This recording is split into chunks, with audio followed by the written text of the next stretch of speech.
Baik, bismillahirrahmanirrahim. Assalamualaikum warahmatullahi wabarakatuh. Alhamdulillah wa syukurillah. Salatu wassalamu ala rasulillah wa ala alihi wa sahbihi wa mawalah. Asyhadu an la ilaha illallah wahdahu la syarikalah wa asyhadu anna Muhammadan abduhu wa rasuluhu la nabiyya wa la rasula ba'dah. Alhamdulillah, puji syukur kehadirat Allah Subhanahu wa taala atas limpahan nikmat dan karunia-Nya untuk kita semua.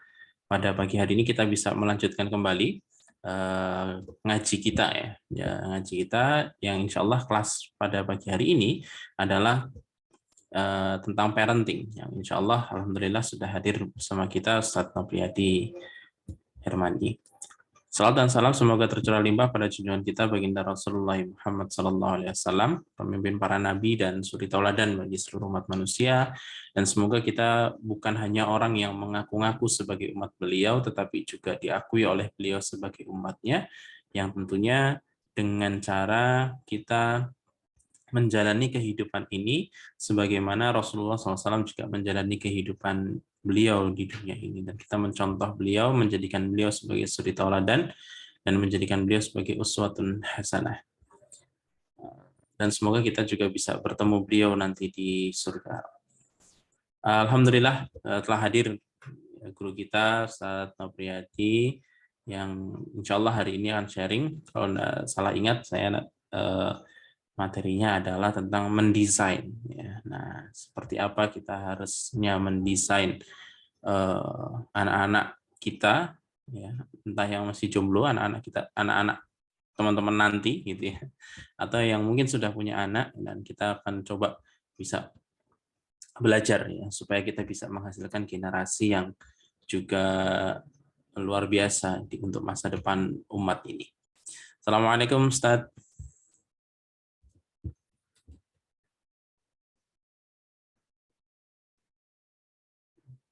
Waalaikumsalam warahmatullahi wabarakatuh. Alhamdulillah. Sehat Ustadz nggih? Lancar Gimana ini. kabar? Sehat? Sudah separuh lebih. Baik. Separuh lebih ya. Iya, ini sudah 18 insya Allah ini. Nah, baik Ustadz. Ya.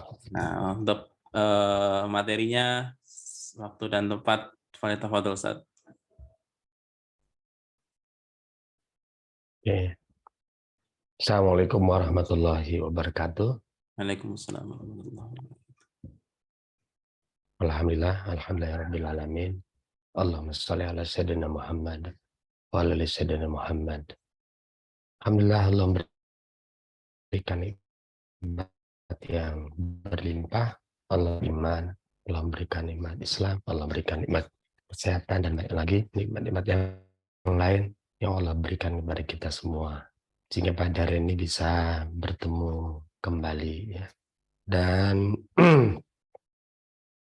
materi yang saya sampaikan pada pagi ini, kemarin apa judulnya?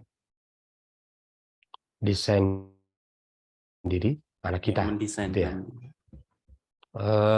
Ada dua materi ini. Kalau enggak tentang mendesain diri, yang kedua adalah atmosfer anak kita. Oke, ini saya sampaikan yang mana ya? Saya sampaikan dua ini aja. Bentar.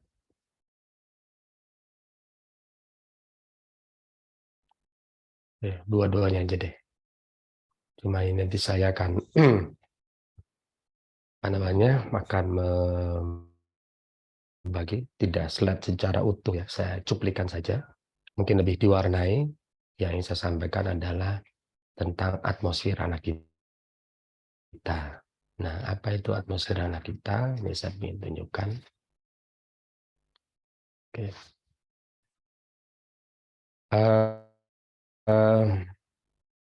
Di materi atmosfer anak kita ini adalah kita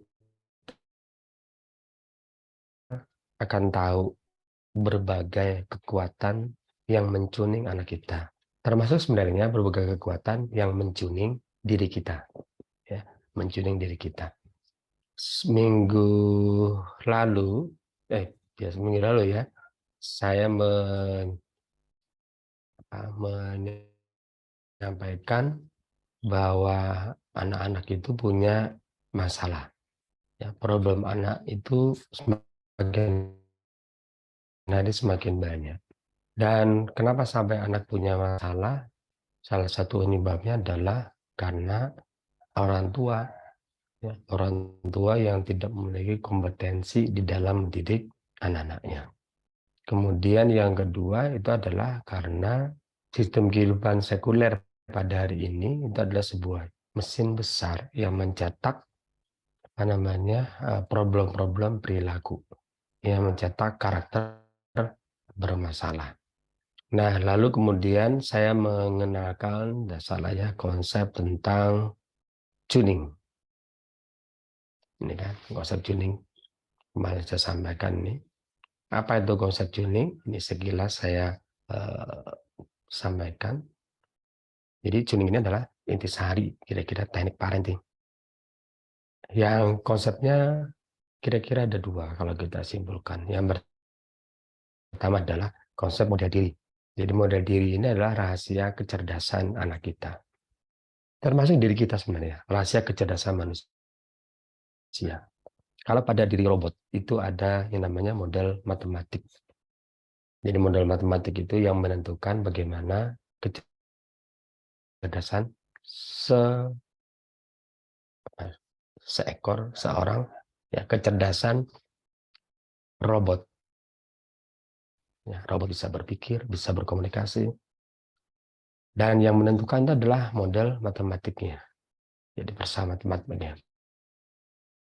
Nah, pada diri manusia itu berbagai macam kecerdasan pada diri manusia itu ditentukan oleh model dirinya. Kebiasaan kita tergantung dari model diri. Jadi sesuatu yang telah model diri ini mungkin diwakili oleh sambungan neuron yang ada di dalam otak kita. Jadi pola yang terhubung, ya, karena interaksi kita dengan dunia luar maupun juga dengan secara internal itu membentuk namanya model diri. Nah, model diri ini itu di tuning setel sejak kecil. Kemarin kita sudah tahu berbagai macam teknik tuning, ya. Jadi berbagai macam teknik tuning dan ini mentuning model diri lalu kemudian membentuk karakter manusia atau karakter anak kita, dan berbagai teknik tuning yang mesti dipahami. Oke. Nah, sekarang kita masuk ke atmosfer anak kita.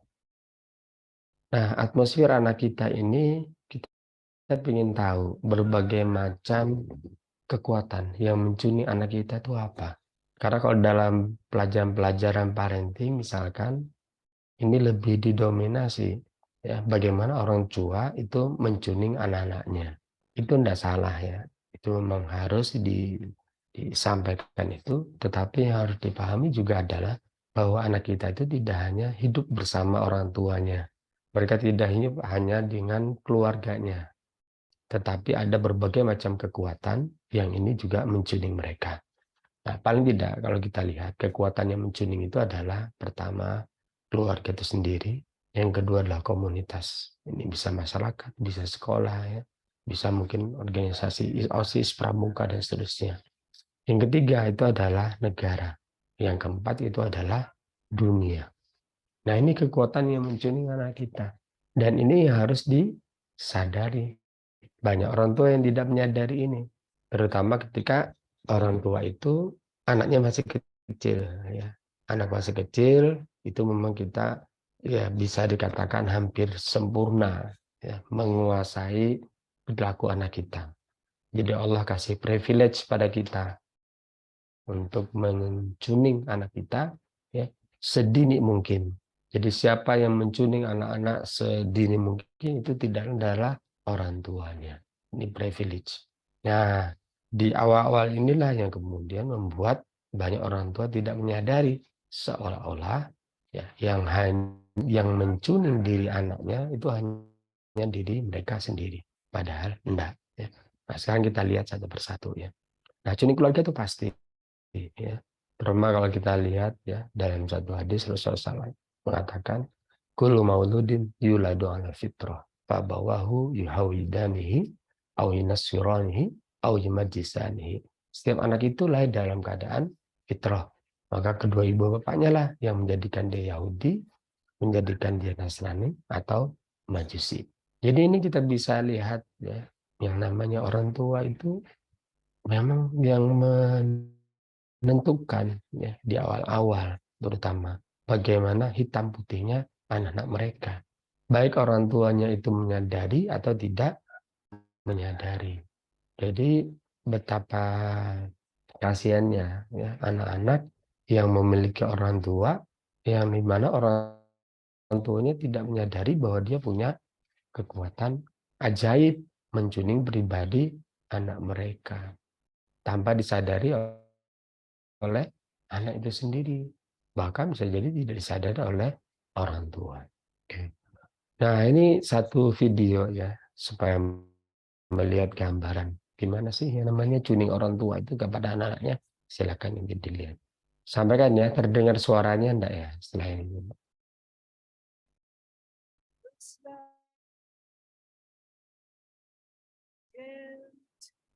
Dengaran ya suaranya? Kedengaran, Ustaz. Oke.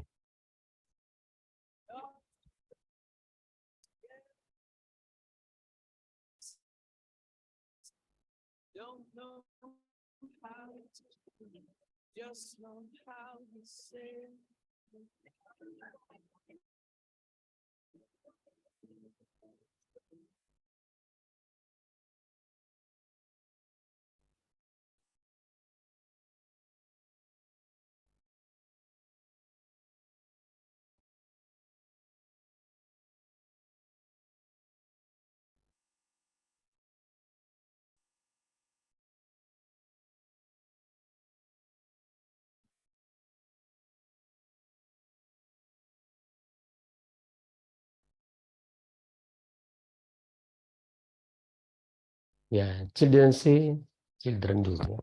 Apa yang dilihat oleh anak itu yang dilakukan. Jadi satu video ini sudah menggambarkan sebenarnya bahwa yang namanya orang tua itu punya power, punya kekuatan ya mentuning anak-anak mereka. Jadi anak-anak itu memang didesain ya oleh Allah untuk mengikuti, untuk mencontoh yang namanya orang tua. Suka tidak suka, mau tidak mau, ingat tidak atau lupa, memang kenyataannya anak itu akan mengikuti orang tuanya. Ini harus disadari. Jadi berhati-hatilah yang namanya orang tua. Kalau di rumah, kebiasaan orang tua itu akan dilihat oleh anak. Itu akan dicontoh. Komunikasi antara orang tua, komunikasi antara ayah bunda, itu akan dilihat oleh anak.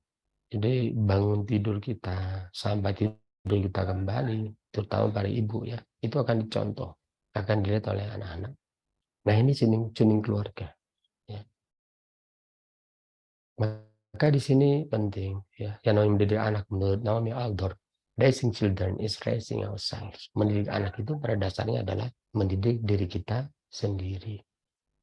Jadi kita nggak bisa mendidik anak kita kalau kita nggak bisa mendidik diri kita sendiri. Banyak orang tua yang ingin anaknya berubah, banyak. Tapi seringkali lupa orang tuanya sendiri juga harus berubah. Dan seringkali orang tua nggak sadar bahwa mengubah dirinya, mengubah diri sendiri itu bukan perkara yang mudah.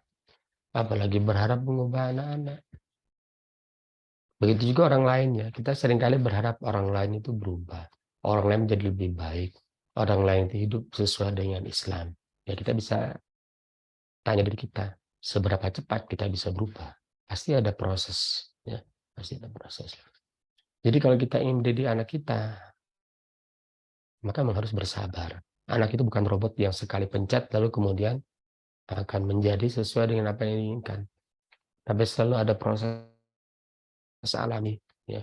Ada proses alami yang diperlukan oleh anak-anak untuk menjadi apa yang diinginkan oleh orang tua. Dan secara sunnatullah selalu ada delay, selalu ada waktu tunda antara keinginan dengan kenyataan. Dan bisa jadi keinginan tidak terpenuhi. Ya, karena anak itu punya free will, punya kebebasan. Dia bebas untuk memilih, dia bebas untuk taat, dia bebas untuk maksiat. Ya, dia punya kebebasan untuk memilih itu. Maka orang tua tidak bisa memastikan. Yang bisa dipastikan orang tua adalah bagaimana dia mentuning anak mereka dengan cara yang terbaik. Itu bisa dipastikan. Tetapi hasilnya seperti apa? Oh, itu bukan wilayah kita. Nah, ini tuning keluarga ya. Ini saya lanjutkan aja. Maka dari itulah di sini jadilah orang soleh ya. Sebagai perkataan Said bin Musayyib. Sewaktu aku sholat, kata beliau, aku teringat anakku. Maka aku tambahkan sholatku. Karena telah diuraikan bahwa Allah menjaga orang soleh berikut keturunannya. Baca Quran Surah Ghafir ayat 8 ya. Nah, maka dari itu perlu ya ibadah bersama keluarga, ada halaqah keluarga di rumah, ya jalan-jalan ya sambil dakwah, jalan-jalan berdakwah, masih juga dakwah pada anak-anak, ya sambil di jalan, sambil cerita, sambil ngobrol ya tentang Islam segala macam. Saya nana sejak kecil kalau isi sebelum pandemi ya sering isi di luar kota misalkan itu anak-anak saya bawa ya saya ajak keluarga jadi saya mengisi mereka dengerin ya.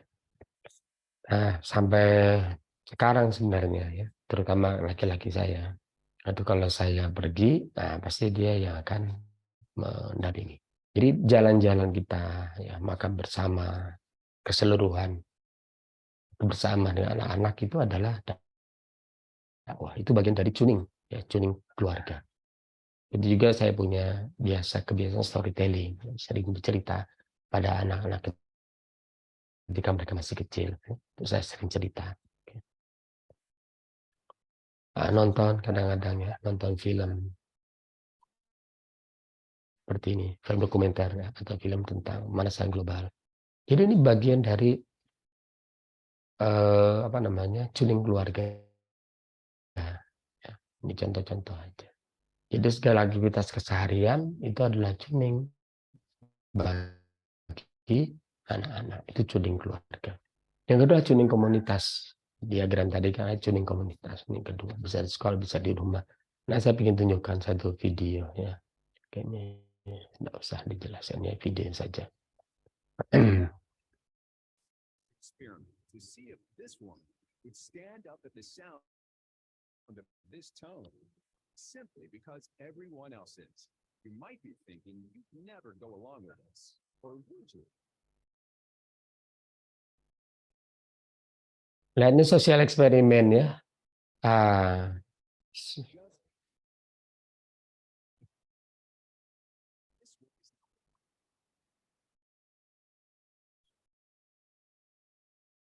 What happens if we take the group away?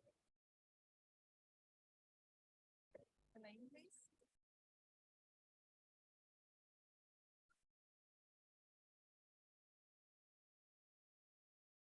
paham ya ceritanya ini ya.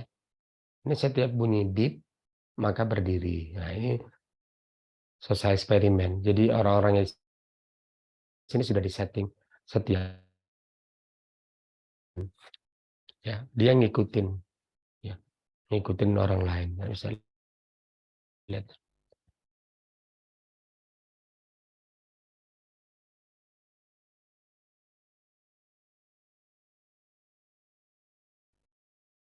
Okay, now she's alone. The crowd is gone, and nobody is watching her except our hidden cameras.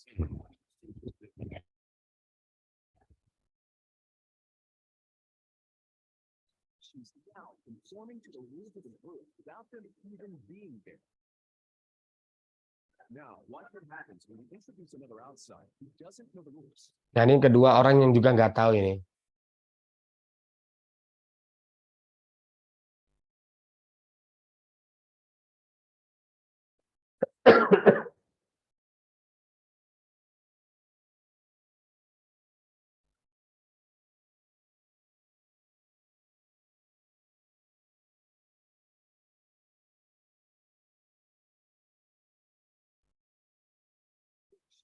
The new guy, what to do?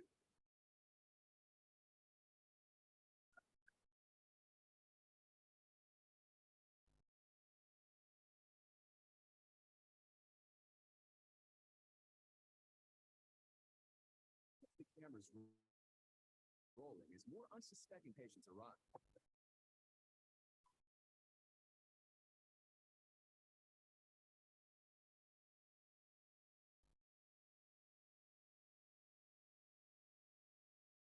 Slowly but surely,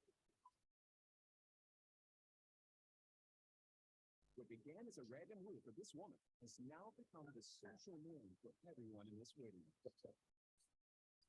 Explain what's going on in the is this trigger a University of Pennsylvania. This sort of Ya, itu ya. Jadi Anda bisa kebayang dengan video itu. Ada sosial norma sosial yang terbentuk di suatu komunitas. Dan itu akan mempengaruhi anggota komunitas itu. Jadi kalau ada geng misalkan, geng motor, ya, geng sekolah. Maka kalau anak-anak bergabung di geng itu, maka dia akan ngikutin norma sosial dari geng itu. Sunnatullahnya begitu. Kalau di keluarga tadi ada keteladanan, ya ngikut orang tuanya. Kalau di sosial, ya ngikut sosial. Maka harus diingat ini, sabda Rasulullah SAW. Seseorang itu tergantung kepada agama temannya. Maka perhatikanlah oleh salah satu dari kalian dengan siapa dia berteman. Oke. Perumpamaan teman yang baik dan teman yang buruk adalah bagaikan pembawa minyak wangi dan peniup alat bakar pandai besi. Pembawa minyak wangi ada kalanya memberikan minyaknya padamu, atau engkau dapat membelinya, atau engkau dapat memperoleh bau yang harum darinya. Adapun peniup alat bakaran ada kalanya akan membakar pakaianmu, atau engkau akan memperoleh bau yang tidak enak darinya. Jadi kita punya anak, ya memang harus diperhatikan anaknya itu seperti apa, ya. Begitu apa teman-temannya itu seperti apa, bagaimana pergaulannya. Kalau memiliki sekolah, sekolahnya seperti apa yang diajarkan, apa yang menjadi nilai dari sekolah itu, dan itu akan mencuning, ya, pribadi anak kita. Oke. Yang berikutnya adalah tuning negara. Oke, jadi tuning keluarga, tuning komunitas, lalu tuning negara. Tayangan program televisi Hmm. dinilai banyak kalangan justru tidak mendidik anak-anak maupun siswa sekolah. Sejumlah tayangan yang disajikan cenderung sekadar untuk menaikkan rating program dan menjaring banyak iklan. Remote TV bersama High Host mengajak siswa SD untuk membuat video kritik kebijakan pemerintah yang membiarkan tayangan televisi. Dan berikut video parodi kritik tayangan televisi berjudul TV Jasamu. Iya.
Gimana mau maju?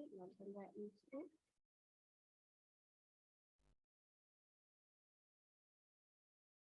Suaranya tidak terdengar ya. Hari ini tidak dengar suaranya nih.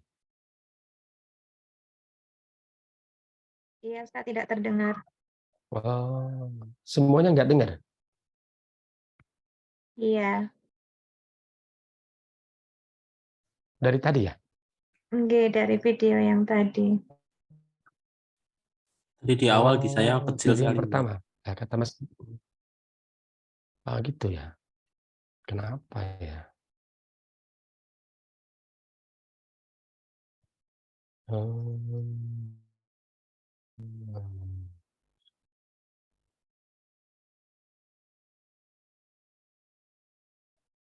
Bentar ya. Nah, kalau nggak mendengar suaranya, tidak terlihat. Bentar. Ini.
Sebentar.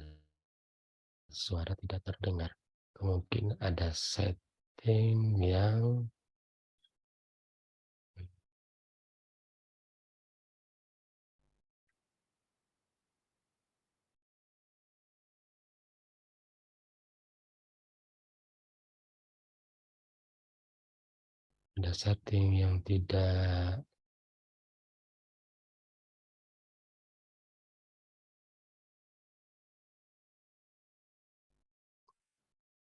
tidak terdengar sama sekali gitu.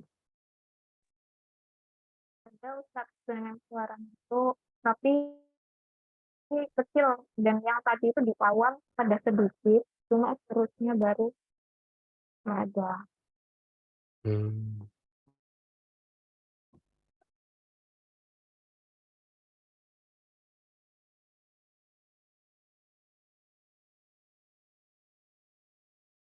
Pastinya ada settingnya itu kemungkinannya.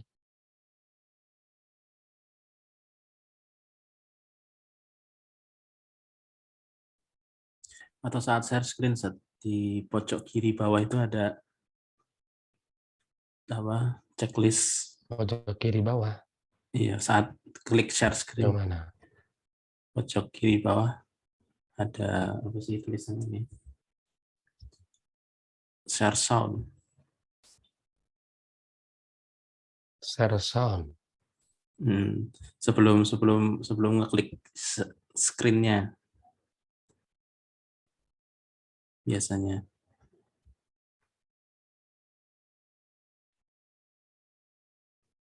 Nah.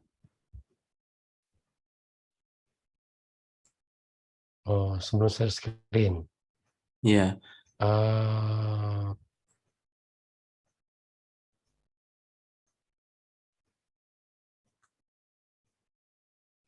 Advance ini ya. Iya, Set. Kiri bawah itu ada di checklist-nya. Terus apa yang pencet? Kalau sudah di checklist, langsung share screen-nya, dipilih biasa aja. Kiri bawah apa? Bagian apa itu? Pas pencet share screen, nanti muncul layar itu, Set. Nah, untuk milih screen yang mana yang untuk di-share. Nah, itu nanti di pojok kiri bawah ada share sound. Share sound. Ini tak. Coba punya ditampil nih. Di saya nggak ada.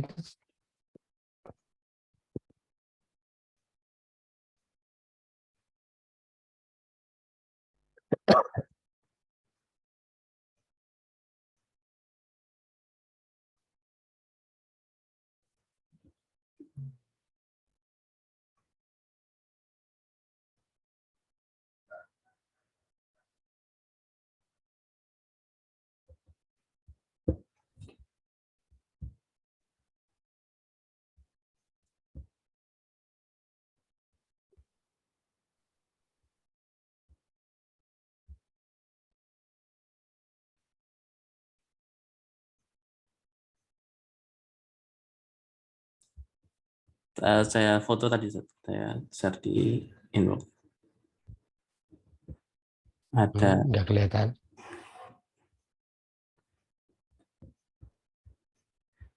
Iya, enggak. Kalau ini kan belum kelihatan. Saat pencet share screen yang itu, nah nanti kan muncul ini ya, Ustaz, ya, apa? Kotak dialog itu. Oke. Nah, itu di pojok kiri. Share sound ya? Iya, share sound.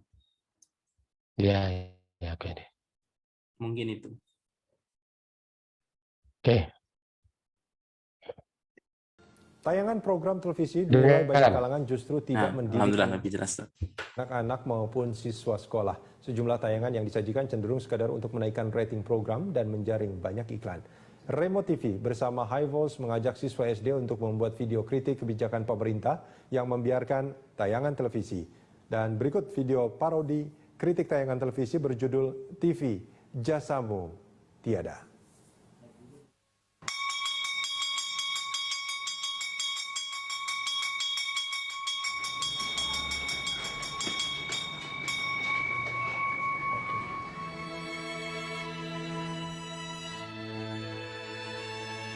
Kita jadi bisa pacaran dan ciuman karena siapa? Kita jadi tahu masalah artis cerai karena siapa? Kita pinta dan di bibir TV. Kita jadi lebay di dinding TV. TV pemerintah membuat gelap gulita, jasamu tiada.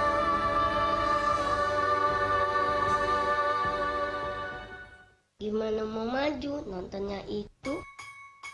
Nah, ini kekuatan dunia negara. Ya. Negara itu punya peraturan, punya perundang-undangan. Peraturan negara terkait media massa misalkan, terkait pertelevisian. Ya kan? Yang mengatur tayangan itu boleh ditayangkan atau tidak, itu kan negara. Di negara yang bebas seperti Indonesia hari ini, tayangan TV seperti apa saja itu hampir-hampir bebas. Beda kalau kita masuk di zaman dulu ya pada masa Soeharto dan begitu, itu nggak semua tayangan bisa masuk. Nggak ada kebebasan seperti sekarang. Sekarang tambah batas. Bahkan negara seperti negara Jepang, negara Singapura, negara mau membatasi itu. Apa yang boleh dilihat, jam-jam tayang tertentu ya untuk anak-anak. Itu diatur. Jadi poinnya adalah bahwa pengaturan negara diakui atau tidak diakui itu punya kekuatan yang besar di dalam mencuning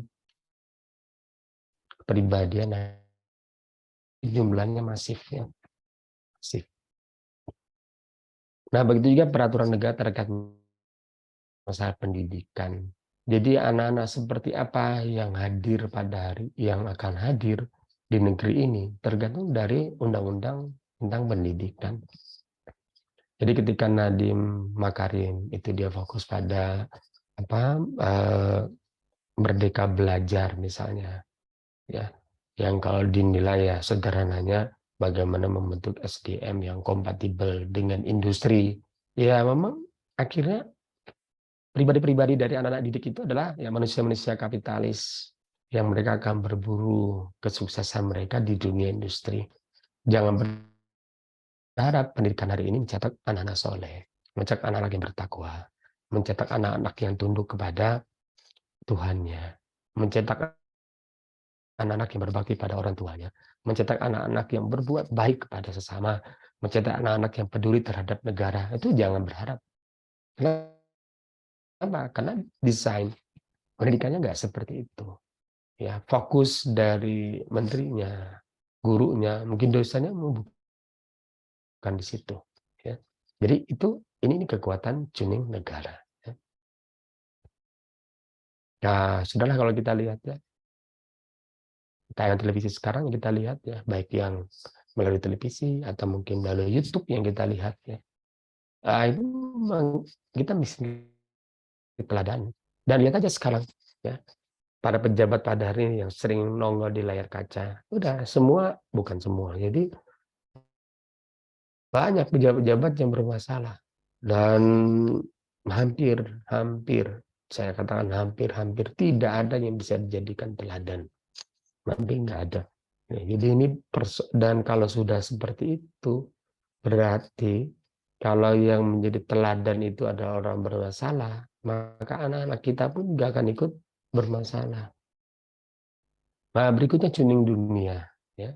Karena dunia ini sekarang kita masuk dalam dunia cyber. Jadi gambarannya adalah gadget ini kan jendela dunia. Anak-anak pegang gadget, maka dia berselancar ke seluruh dunia. Nah, maka apa yang disaksikan oleh anak-anak di gadget, nah itu juga akan mencuning mereka. Nah, contohnya ini cuma sekilas saja ya.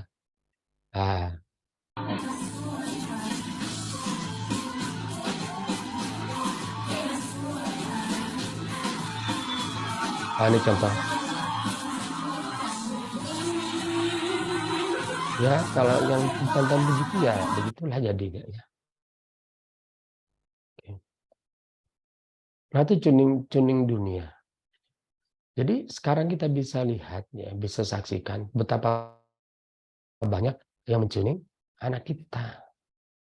Anak-anak itu dicuning oleh banyak sekali kekuatan yang tidak disadari oleh para orang tua.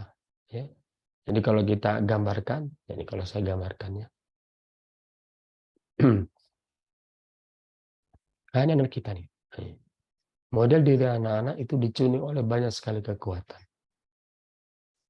Kalau tuning dunia bermasalah, tuning negara bermasalah, tuning masyarakat bermasalah, lah kalau ditambah tuning keluarga bermasalah, nah bermasalah model diri anak-anak. Bermasalah pula lah pribadi mereka. Jadi orang tua mesti menyadari gambar besar ini. Dan nggak banyak orang tua yang menyadari gambar besar ini. Nggak banyak yang pertama mungkin perlu perlu perenungan. Saya sampai pada titik ini kan karena banyak merenung. Sampai saya mencoba menggambarkan gambar besar dari tuning anak-anak kita itu seperti ini. Tapi bagi orang tua yang tidak concern dalam masalah itu, dia hanya mungkin prihatin apa yang terjadi di dunia, di negara, di masyarakat. Tapi dia tidak sadar kalau apa yang terjadi di komunitas masyarakat, di negara, di dunia itu mencuning anak mereka. Mungkin nggak sadar, ya. Nah, sehingga di sini harapannya ya Anda yang sudah menikah yang ikut di forum ini atau mungkin yang akan menikah ini punya kesadaran lebih awal ya tentang apa yang terjadi dengan anak-anak kita. Nah, maka dari itulah di sini orang tua itu penting ya menyadari ini. Oke, di samping itu, nah ini juga saya ingin menambahkan.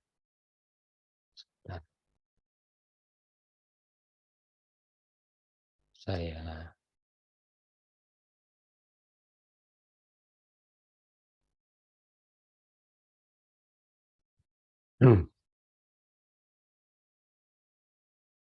Oke. Berikutnya adalah desain diri anak kita.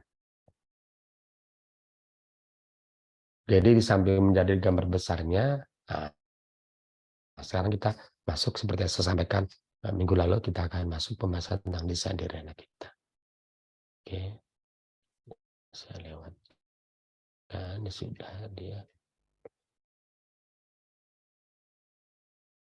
Ini ya, ini tuning. Jadi gambar besar ini ada di buku The Model ya, gambarnya. The Model for Smart Parent. Dan saya ingin tunjukkan di sini keluarga ya. Tuning keluarga itu di sini.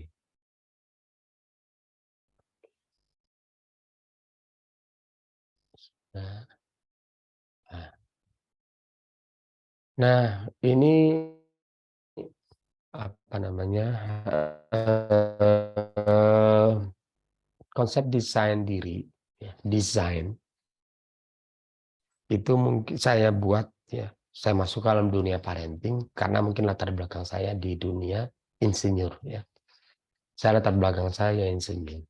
Salah satu kerjaannya seorang insinyur itu adalah membuat desain. Dan ternyata ini tidak hanya penting di dunia keinsinyuran, tapi di dunia secara umum. Oke. Nah, di dalam dunia desain, mungkin Anda pernah dengar istilah ini ya. Dunia pengembangan diri juga. Ya, everything is created twice. First in the mind and then in the reality. Segala sesuatu itu dikreasi dua kali. Pertama dalam pikiran, perencanaan. Yang kedua dalam kenyataan, dalam realitas. Jadi apa yang kita lihat misalkan baju, ini pasti ada kreasi pertamanya. Pasti ada desainnya. Ya, baru direalisasikan. Begitu juga yang pertamanya nih. Ya, kreasi yang pertama. Baru diwujudkan. Atau rumah juga begitu. Pasti ada kreasi pertamanya. Baru diwujudkan. Atau apa namanya ini juga ya, tower. Pasti ada kreasi pertamanya. Baru diwujudkan. Jembatan juga begitu. Kreasi pertamanya. Baru diwujudkan. Pesawat terbang juga begitu. Ada kreasi pertamanya. Baru diwujudkan. Jadi everything is created twice ya. Segala sesuatu dikreasi dua kali. Kreasi pertama itu kreasi dalam pikiran. Baru direalisasikan. Nah, kemudian saya ingin buat satu kalimat.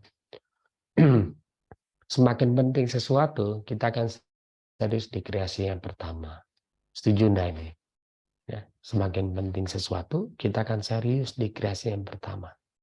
Semakin berharga sesuatu, maka kita akan serius di kreasi yang pertama. Semakin penting dan berharga sesuatu, maka kita akan serius di kreasi yang pertama. Ya enggak? Maka pertanyaannya, seberapa penting dan berhargakah anak kita? Ada enggak kreasi pertamanya? Ada enggak desainnya? Kalau kita tidak punya desain bagaimana anak kita, ya, bagaimana desain kehidupan mereka, maka kita perlakukan semua itu sebagai sesuatu yang enggak penting dan enggak berharga. Jadi kalau kita punya anak baby, ada enggak desainnya? Mereka akan seperti apa ke depan? Ya. Nah, ini saya biasa kalau di forum-forum parenting, saya minta pada orang tua mana desainnya, ya, mana desainnya tuh anak-anak. Desainnya seperti apa? Ya, oke. Nah, kalau saya ditanya desainnya seperti apa, bentar, saya akan tunjukkan.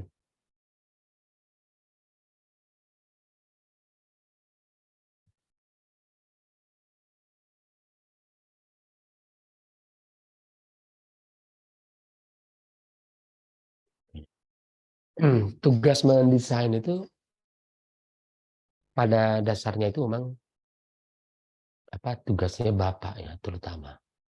Ya. Cuma memang bapak ini sering kali menghilang ya, ghosting. Bapaknya menghilang. Ya mungkin tidak menghilang secara fisik, tapi menghilang secara peran. Nah, jadi kita harus punya desain diri anak kita. Nah, desain diri ini penting. Karena desain diri ini nanti akan dicuning. Lalu kemudian model diri anak kita, ya, desain diri ini akan ada pada diri anak kita. Ya. Jadi ini tadi ya, anak kita dicuning banyak kekuatan. Kalau kita tidak punya desain, anak kita pasti nggak jelas bentuknya seperti apa. Ya, karena kita akan dibentuk oleh banyak kekuatan ini. Nggak jelas mesti. Maka harus punya desain. Ya. Jadi pekerjaan rumah orang tua nih, pekerjaan rumah melukis desain diri anak Anda. Nah, desainnya seperti apa? Nah, ini kita lihat. Nah, ini sebenarnya konsep ini diambil di buku The Model ya. Misal desain. Nah, desainnya itu ini nih. Ada 4 poin ini. Ini di logonya The Model sebenarnya. Ya. Ada anak itu mesti punya prinsipal. Anak itu mesti punya vision. Anak itu mesti punya karakter. anak itu mesti punya responsibility, tanggung jawab. Masing-masing ini ada 2 komponen, ya. Berarti ada 2. Kalau dalam buku model ini berarti masing-masing ini saya bahas di 3 bab. 2, 3, 4. Berarti ada 12 bab untuk membahas desain ini. 12 bab. Jadi memang nggak mungkin saya jelaskan dalam waktu yang singkat, ya. Yang intinya nanti anak kita itu ya dengan desain, Anda bisa punya desain sendiri, ya. Ini saya punya desain saya. Mereka punya prinsip dalam hidup. Prinsipnya ada 2, prinsip Islam, prinsip sunatullah. Yang kedua, mereka punya visi akhirat, punya visi dunia. Dia punya karakter Islami, karakter efektif. Mereka punya responsibility pribadi, responsibility peradaban. Nah, kira-kira 4 itu. Nah, nanti desain ini akan kita tuning satu persatu. Jadilah model kita. Dengan demikian harapannya, anak itu nggak jauh dari desain ini. Tapi kalau kita nggak punya desain, anak kita pasti nggak berbentuk itu, nggak jelas bentuknya. Nah, dengan desain itu, harapannya itu nanti muncullah generasi yang sukses, generasi yang bahagia, dan generasi yang kontributif di dalam membangun peradaban. Nah, ini di subjudul ya, buku nomor 29 PR. Jadi dengan desain itu harapannya mereka sukses, bahagia, dan kontributif membangun peradaban. Ya, ini satu persatu dijelaskan. Nah, ini yang tadi saya sampaikan. Ya. Jadi Islam prinsip itu ada 3. Islam prinsip, ada sunnatul prinsip, ada 2 ya.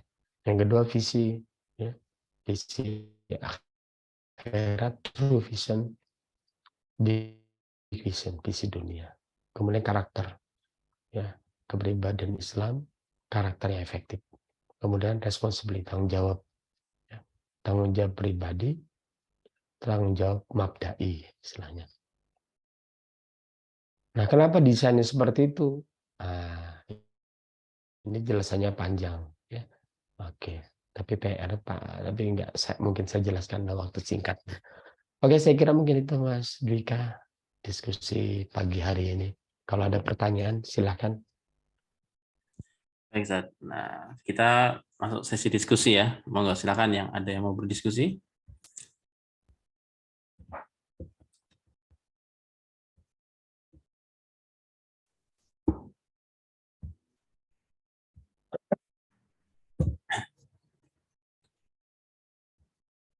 Monggo. Tentang desain. Ya. Saya ada bukunya nih, Ustaz ya. Nah, luar biasa. Ini salah satu buku dibaca. yang Bukunya dibaca. Ya, insya Allah. Salah satu buku kan sekarang lagi rame apa itu, Ustaz? Pengembangan diri ya, Ustaz ya. Nah, ini salah satu yang saya rekomendasikan ke teman-teman ini untuk dibaca di tahun 2023.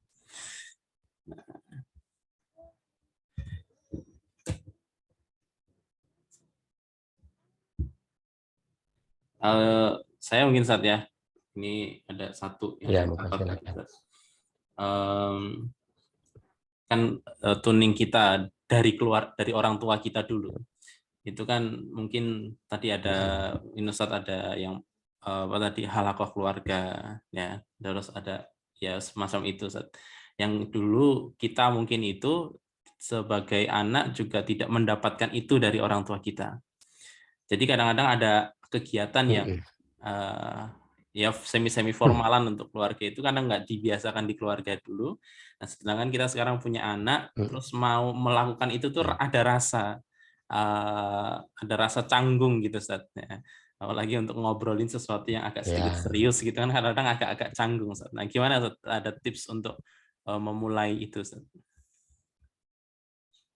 Ya biasa kan, sesuatu yang belum biasa ya harus dibiasakan. Pasti ada canggung, mungkin ada yang nggak bisa, ada yang bilang nggak mampu, ada ya macam-macam mesti. Ya. Tapi kalau sudah mengalir kan beda cerita. Kan? Kalau sudah mengalir, sudah terbiasa. Jadi Eh, tipsnya ya tinggal dijalankan saja, ya. Rasa-rasa begitu ya wajar ada, nggak usah dipedulikan. Ya. Dan kalau anaknya masih kecil-kecil, jangan lama-lama halakoh keluarga itu.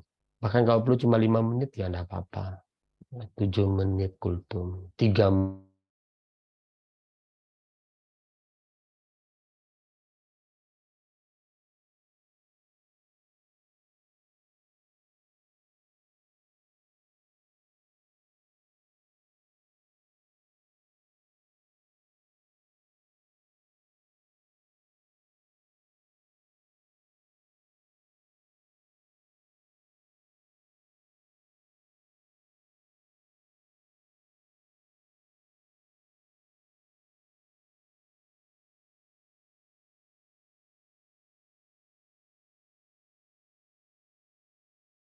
Merasa canggung, ya memang diteruskan, ya, sampai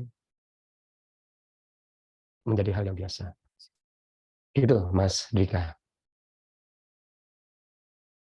Jadi walaupun misalkan awal-awal cuma 1 menit, 2 menit nggak apa-apa ya, Ustaz ya, untuk Nggak membiasakan apa-apa. itu. Baik.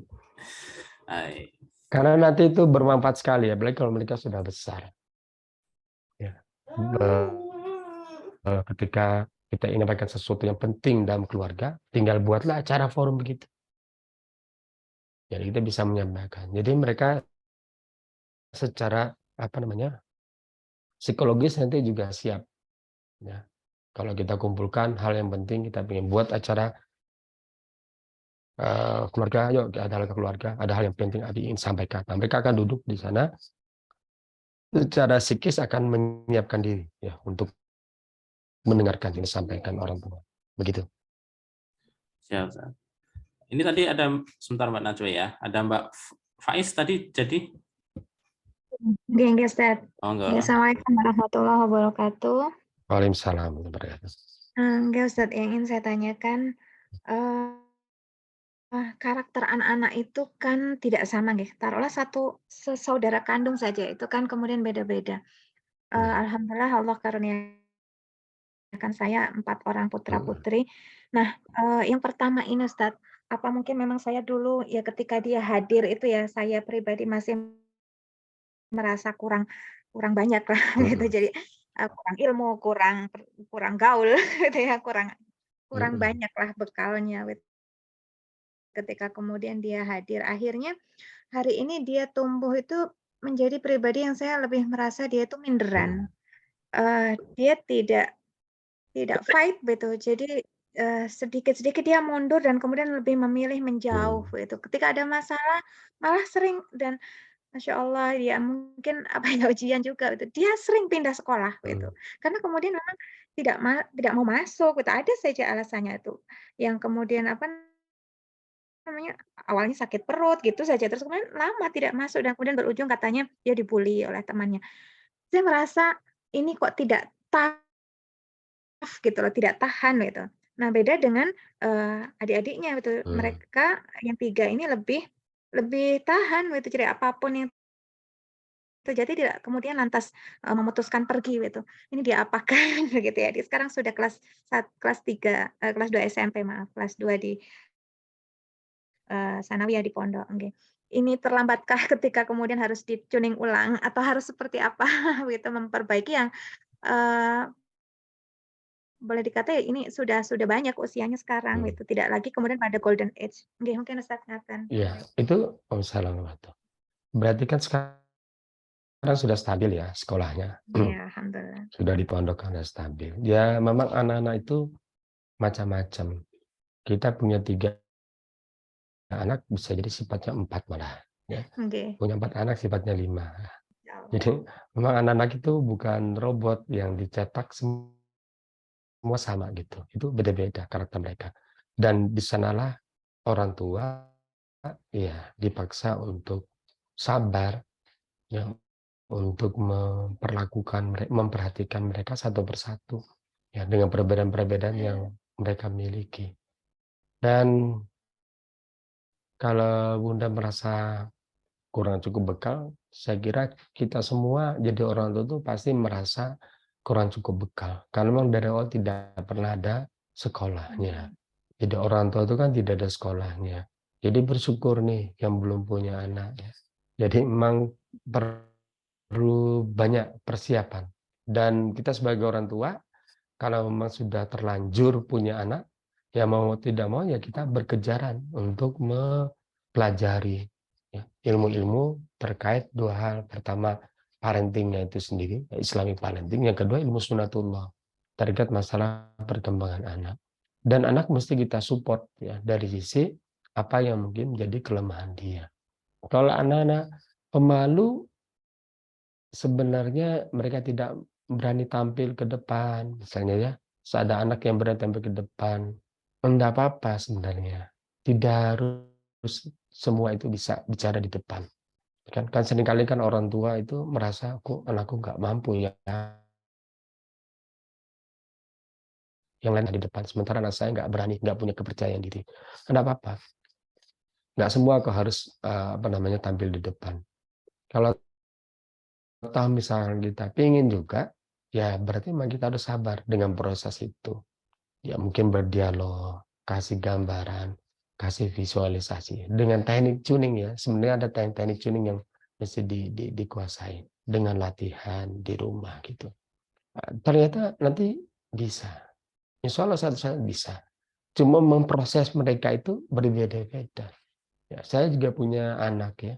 Yang pertama tuh cukup pendiam anaknya. Ya, kadang-kadang kita underestimate tentang kemampuan mereka. Ya. Nah, karena anak saya pertama ini dia dia kuliah sudah di akhir ya skripsi. Nah, saya coba lihat skripsi yang sekarang dia garap gitu. Jadi setelah saya lihat kayaknya tidak meyakinkan, tapi ternyata skripsinya bagus sekali. Kalau saya lihat ya, oh dia memang ternyata punya satu kemampuan yang saya tidak menyadari sepenuhnya. Walaupun saya tahu dia kalau buat pasti bagus. Bagus dalam artian karena saya sadar dia sudah terbiasa terlatih menulis. Ya. Jadi dia biasa terlatih menulis. Cuma kalau biasa dia nulis dalam bahasa Jepang, jadi saya nggak bisa menikmati tulisannya gitu. Nah, jadi ketika dia buat skripsi dalam bahasa Indonesia misalnya, sebagian dalam bahasa Jepang itu, ya saya bisa menilai, oh ternyata dia punya kelebihan gitu. Oh, ternyata dia punya kemampuan. Nah, jadi kemampuan anak kita kadang-kadang dia nggak menyadari. Jadi seperti anak ibu misalkan di pesantren, ya disupport lah apa yang bisa disupport, diajak dialog. Tapi kita jangan berambisi untuk take over, mengambil alih jiwa mereka, mengambil alih pribadi mereka. Jadi biarkan pribadi mereka berkembang. Ya, kita pastikan itu berkembang bertahap karena setiap anak itu beda.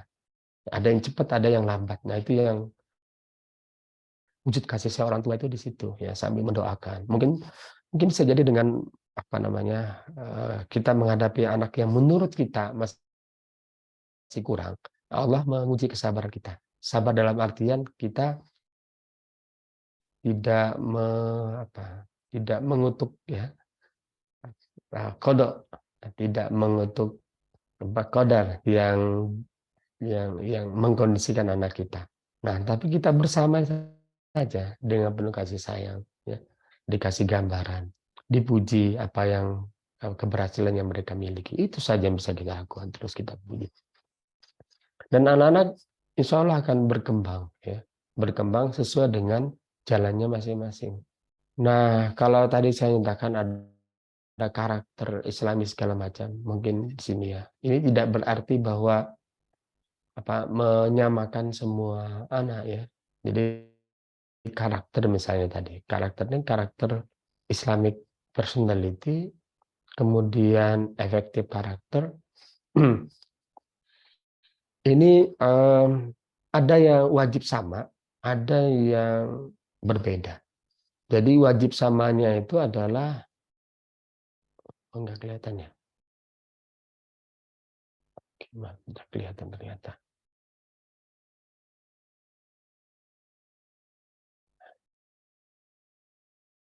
Jadi ada yang wajib sama dari si karakter ini adalah pola pikir dan pola sikapnya. Itu yang kita tuning. Jadi pola pikir harus bahasa Islam, pola sikap harus bahasa Islam. Itu Islamic personality.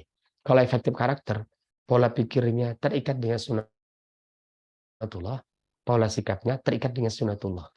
Itu efektif karakter. Nah, jadi anak misalkan dari orang teknik misalkan dengan anak sastra misalkan, dari sisi efektif karakternya bisa jadi beda, terutama terkait pengetahuan mereka. Jadi misalkan kalau mereka dari anak sosial, ya nilai-nilai ilmu-ilmu sosial, ya selama tidak bertentangan Islamnya, maka penyaringnya kan Islam di sini. Ya. Jadi ilmu sosial yang mereka miliki itu akan membentuk pola pikir mereka, ya pola pikir mereka. Jadi misalkan berkemampuan mereka berkomunikasi antara anak sosial itu dengan anak teknik itu akan berbeda, ya. Itu ini saya maksud. Tapi intinya adalah pola pikir dan pola sikap itu sesuai dengan sunatullah apa tidak. Kalau sesuai sunatullah itu berarti dia efektif.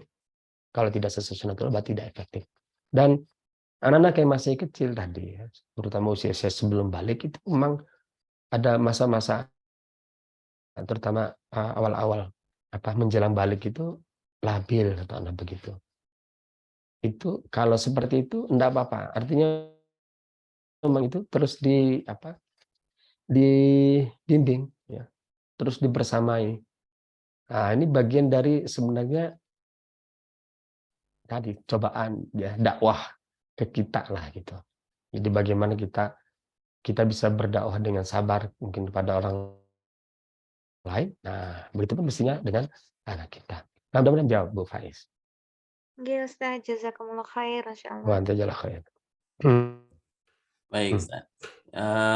Ini nih jadi pertanyaan terakhir ya dari Mbak Najoy. Akhirnya jadinya di chat ya. Bagaimana tanggapan Ustadz dengan alasan problem seseorang yang menyampaikan memiliki luka pengasuhan atau inner child, sehingga membawa secara tidak langsung keburukan yang tertanam pada masa pengasuhan orang tua dulu? Iya, jadi memang muncul istilah itu ya, luka pengasuhan. Oke, kadang-kadang istilah luka pengasuhan ini malah membuat malah berbahaya. Maksudnya begini, pertama dia bisa menyalahkan orang tuanya. Kalau luka pengasuhan kan berarti kan waktu diasuh ada yang melukai. Siapa? Yang disalahkan orang tuanya. Yang kedua, luka pengasuhan ini seolah-olah tadi kita itu nggak bisa berubah. Jadi kita itu wajar seperti ini. Kenapa? Karena dari kecil sudah salah asuh, ya, kira-kira begitu. Nah, dua asumsi ini yang salah. Jadi kesalahan yang pertama itu sebenarnya kalau bahas masalah luka pengasuhan itu bukan memotret diri kita, ya, dan memotret orang kita. Nanti kita nyalahkan orang tua kita. Enggak. Kalau tahu membahas luka pengasuhan itu adalah memotret perilaku kita pada anak-anak. Jangan sampai kita itu mencuning secara keliru anak-anak. Nah, sebatas itu. Jadi istilah luka pengasuhan ini itu awal-awal muncul ya, terutama ya itu jadi rame gitu di dunia parenting, jadi rame, lalu kemudian disalahkan itu adalah orang tua mereka. Kasihan sekali. Orang tua itu bisa jadi mendidik sudah pas untuk zaman mereka pada saat itu. Bisa jadi sudah pas ya. Bisa jadi juga tidak pas, enggak apa-apa. Tapi bisa jadi sudah pas. Cuma karena kita sekarang punya tuntutan yang berbeda, semakin maju ilmu parenting, lalu kemudian kita menganggap bahwa apa yang dilakukan orang tua dulu itu sebagai luka pengasuhan karena dianggap tidak pas. Nah, ini kan salah kaprah. Ya. Orang tua saya misalkan keras, ya. Saya punya orang tua yang keras sekali dan lingkungan saya juga keras. Tapi saya bersyukur sekali. Ya. Kalau orang tua saya tidak keras, mungkin saya jadi preman hari ini. Karena saya dulu tinggal Masa kecil saya itu di lingkungan preman. Orang tua saya keras sekali. Dan bahkan sampai satu titik orang tua saya itu pindah rumah. Ya, karena dia nggak ingin anaknya dibesarkan di kampung itu. Ya. Nah, kalau saya mengkaji ilmu secara sempit yang luka pengasuhan, saya bisa menjelaskan itu luka pengasuhan dari orang tua saya dulu, 1 ini, 2 ini, 3 ini, 4 ini. Kira-kira begitu. Saya malah jadi durhaka. Ya enggak? Padahal bisa jadi itu memang cocok di zaman itu. Ya, karena memang situasinya begitu. Nah, yang kedua, kita ini sudah orang dewasa. Yang orang dewasa ini bisa berpikir, ya, kita itu punya terutama kalau kita paham tentang konsep qada wal qadar, gitu. Kita menyadari ada wilayah yang kita kuasai, ada wilayah yang tidak kita kuasai. Nah, kita fokus apa yang kita kuasai saja. Jadi kalau kita merasa ada yang salah dengan diri kita tidak percaya diri karena begitu. Karena dulu mungkin orang tua kita tidak pernah memuji kita. Orang tua malah sering menyalahkan kita. Jangan dianggap itu sebagai luka pengasuhan. Itu cara mereka mendidik yang mungkin pas pada saat situasi yang begitu, kita nggak tahu. Yang kita sekarang PR bagi kita adalah bagaimana kita mengubah diri kita menjadi lebih percaya diri. Nah, kita fokusnya di sana dan insya Allah itu mampu. Ya, itu mampu. Mengubah diri kita ada wilayah diri kita. Tuh. Nah,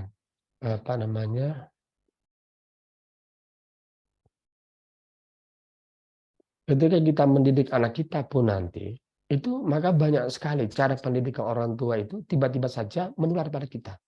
Jadi kita seperti diwarisi cara mendidik anak. Nah, maka di sini penting adanya ilmu, ya, ilmu pendidikan. Jadi ketika kita misalkan mendidik anak, kok kayak orang tua saya gitu. Ini cocok nggak sih dengan anakku pada saat ini? Oh, ternyata ada teorinya nih, ada ilmunya nih. Oh, berarti harus dirubah. Jadi kita ketika kita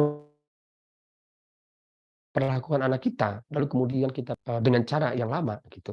Nah, maka kita harus sadar, ya, harus sadar bahwa kita harus mengubah cara mendidik itu. Jadi saya ingin